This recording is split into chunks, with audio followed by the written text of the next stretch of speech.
olwo nno kamera zigenda mu maaso n'okuba nti ziraba musajja mukulu amanyikiddwa nga Frank Gashumba. Jjukira ebbanga lyamaze nga muwolo lyeringi, olwo nno mpola mpola agezaako okuba nti yenunula.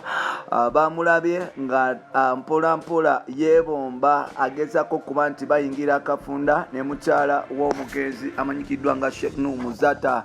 Omukyalo ono simulaba bamuyita Kulthum Muzata. Omukyalo ono akola mu KCC mpola mpola. Omukyalo ono yageze mu maaso n'okuba nti afuna PhD mu gye bayita degree of what mu kye bayita education management mpola mpola.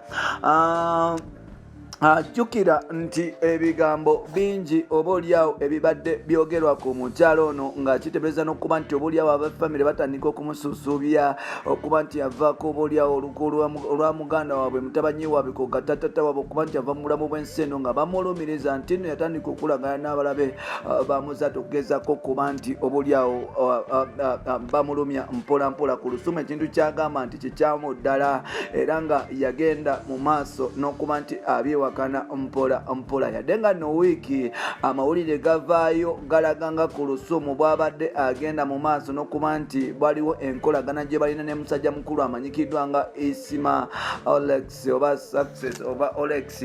Simanyi Isma oyo blogger, omusajja oyo omukadde asinga okuba nti ayogera ennaku zino ennyo. Omusajja oyo yafuuka wamanyi mu ggwanga, so n'olwekyo obaoliawo waliwo engambo ezibadde zitambula mu maaso nga kiteebereza okuba nti obaoliawo musajja mukulu amanyikiddwa nga Isma agenda mu maaso n'okuba nti aganza oba beeganza ne mukyala mukulu amanyikiddwa nga Kulthum mukyala w'omugenzi no Muzata. Agamba nti ennaku anakasa gayitawo namwandu asobola okuba nti abakkirizibwa bw'aba muto abakkirizibwa okuba nti afuna omusajja omulala.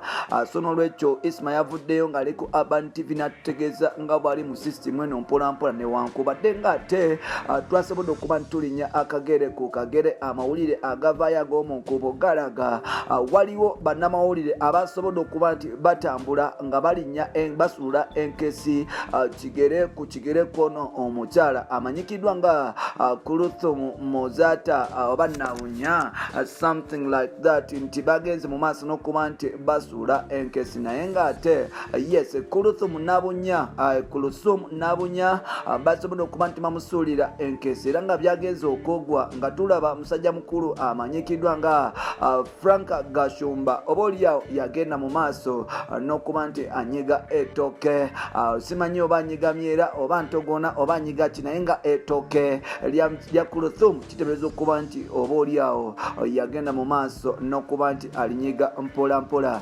Munywanyi wange ezikiriza olwo nno nkwanirize ku mukutu gwaffe omuganzi okumanyikiddwa nga Uganda mukamuli amanyanga n'eddoboozi bulijjo bampita Ntambi Jimso Rich Boya Maxud Junior. Nkwebaza nnyo webale kuba nti otambula naffe ebbanga lyonna, webale butassa mukono kugamba nti olina okutambula ne Rich Boya. Wetwogerera mukyala mukulu amanyikiddwa nga Kulthum Nabunya Muzata yagenze mu maaso n'okuba nti obaoliawo afuna omusajja omulala era nga obaoliawo omusajja gwe yafunye si mulala ye musajja amaze ebbanga mu buwuulu oba ddala omusajja ono amaze ebbanga mu buwulu obwaddala. Omusajja ono si mulala bamuyita Frank Gashumba. Yadde nga muwalawe agenda mu maaso n'okuba nti akyusa abasajja ab'enjawulo era nga ennaku zino omuwala ono bamuyita Nasite prostitute mulamba.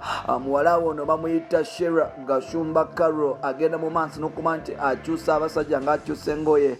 Taata we yagenda mu maaso n'okugezaako okuba nti yeekuuma era nga ebbanga ddene omusajja ono bukyanga mama wa Sheila agenda mu maaso n'okuba nti anoba tafunangayo mukyala mulala n'amuleta mu mawulire obaoliawo gwe tomanyi paka recently kamera zasobodde okuba nti zitambula nga zirumba. Jjukira nti Kulthum yabadde n'omukolo ogw'okuba nti atikkirwa PhD mu kye bayita education management mpola mpola era nga ono omukyala batandise okuba obaoliawo bamusabira omulimu mu gavumenti ebisobole okubaako newemuyambira kubanga mukyala muyeevo ddala bali badde bamuteeka mu Ministry of Education mpola mpolampola n'abako byakwasaganya mpolampola.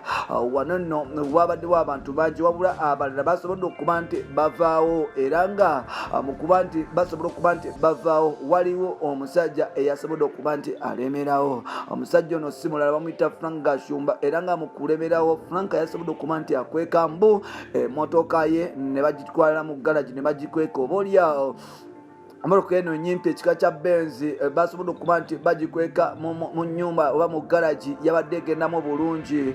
Olwo nno Franka ne bamugalira mu nnyumba ennyumba oba mu kisenge ekimu. Wano nno amawulire galaga nti bano nno basobodde okuba nti bakyetuusaako mpolampola era kiro kiramba basobodde okuba nti omulimu bagutambuza bamaliriza ng'oba oliawo ekintu bamaliriza nga system egenda mu maaso n'okuba nti egwa bulungi era nga wetwogerera etooke.